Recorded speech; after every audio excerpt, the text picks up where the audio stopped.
کیا آپ کو معلوم ہے کہ خراٹے کی آواز جو رات کو آپ یا کسی اور کو جاگنے پر مجبور کر دیتی ہے، آپ کی سانس لینے میں مشکلات سے گہرا تعلق رکھتی ہے؟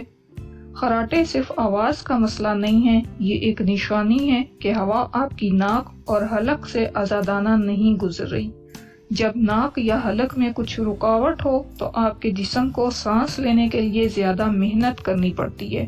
یہ جدوجہد اکثر خراٹوں کی وجہ بنتی ہے اور آپ کو آسانی سے سانس لینے اور اچھی نیند لینے میں مشکل پیش آتی ہے۔ خراٹے نہ صرف خراٹوں والے شخص کی نیند کو متاثر کرتے ہیں بلکہ ان لوگوں کے لیے بھی پریشانی کا سبب بنتے ہیں جو اس آواز کو سنتے ہیں۔ یہ مسئلہ مختلف وجوہات کی وجہ سے ہو سکتا ہے، جیسے زبان کی پوزیشن یا ناک اور حلق کی ساخت۔ خراٹے صرف آواز تک محدود نہیں ہوتے بلکہ ان کے اثرات نیند کی خراب کیفیت تک پہنچ جاتے ہیں۔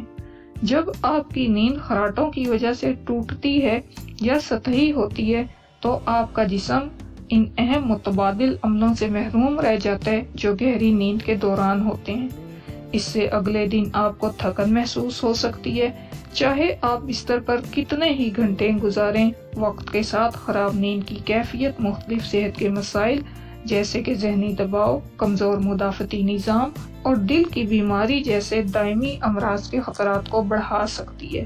خراٹے صرف ایک پریشانی نہیں ہے بلکہ یہ ایک نشانی ہے کہ کچھ آپ کی ناک اور حلق میں ہوا کے بہاؤ کو متاثر کر رہے۔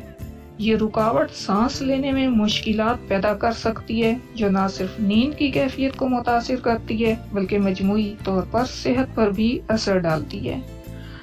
آئیے خراٹوں کے پیچھے کی وجہ کو سمجھنے کی کوشش کرتے ہیں۔ کچھ لوگوں میں قدرتی طور پر یا بعد میں وہ جسمانی خصوصیات پیدا ہو جاتی ہیں جو خراٹوں کا سبب بنتی ہیں۔ ان میں تنگ ایئر وے، بڑا ہوا ٹونسل یا ناک کی جھلی شامل ہو سکتی ہیں۔ یہ جسمانی حالتیں ہوا کے بہاؤ کو محدود کرتی ہیں جس سے سانس لینے میں مشکل ہوتی ہے اور آخرکار خراٹے آتے ہیں۔ نیند کے دوران آپ کے حلق اور زبان کے پٹھے سکون کی حالت میں آ جاتے ہیں۔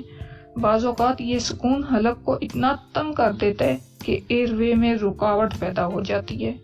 اس رکاوٹ کے باعث ہوا زیادہ زور سے حرکت کرتی ہے جس سے حلق کے نرم ٹشوز میں دباؤ بڑھتا ہے اور خراٹے کی آواز آتی ہے۔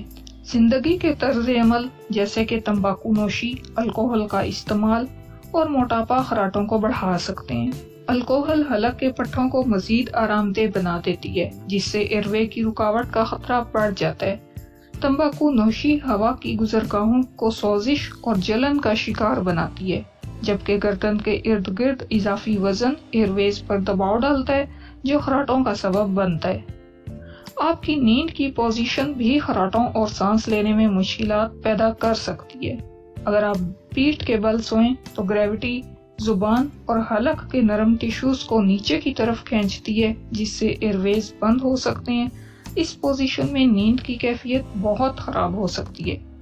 خراٹے نیند کی ایک سنگین بیماری سلیپ ایپنیا کی علامت ہو سکتے ہیں، جو ایک حالت ہے جس میں نیند کے دوران سانس لینا بار بار رک جاتا ہے۔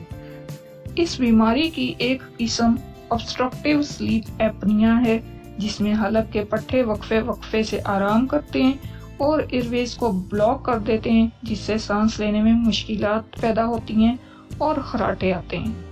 یہ تو وجوہات تھیں کہ خراٹے کیوں آتے ہیں۔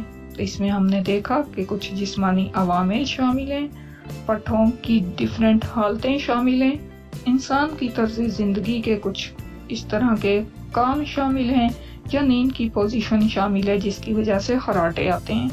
اب بات کرتے ہیں کہ سانس لینے کی مشکلات کو کیسے کم کیا جائے۔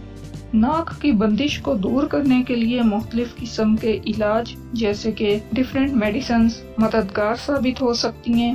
ناک کی صفائی، ہوا کی نمی کو بڑھانے والی مشینیں بھی مددگار ثابت ہو سکتی ہیں۔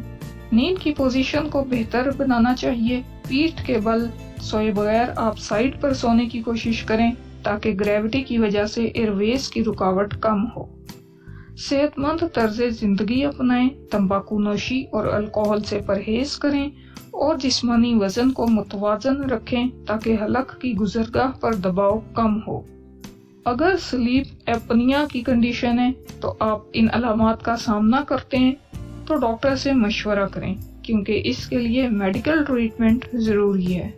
تو اگر تو یہ زندگی کے طرز عمل کی وجہ سے ہے، نیند کی خراب پوزیشن کی وجہ سے ہے، تو صحت مند طرز زندگی اپنانا اس کو بہتر کر سکتا ہے۔ لیکن اگر اس کی وجہ کوئی پیتھولوجیکل چینجنگز ہیں یا کوئی اور بیماری ہے تو پھر ڈاکٹر سے مشورہ کرنا ضروری ہے۔ آپ کو کیا لگتا ہے، کیا آپ نے خراٹوں کے ساتھ اپنی نیند کی کیفیت میں بہتری لانے کے لیے کچھ اقدامات کیے ہیں؟ اگر کیے ہیں اور ان سے فائدہ اٹھایا ہے تو کمنٹس میں ضرور بتائیے۔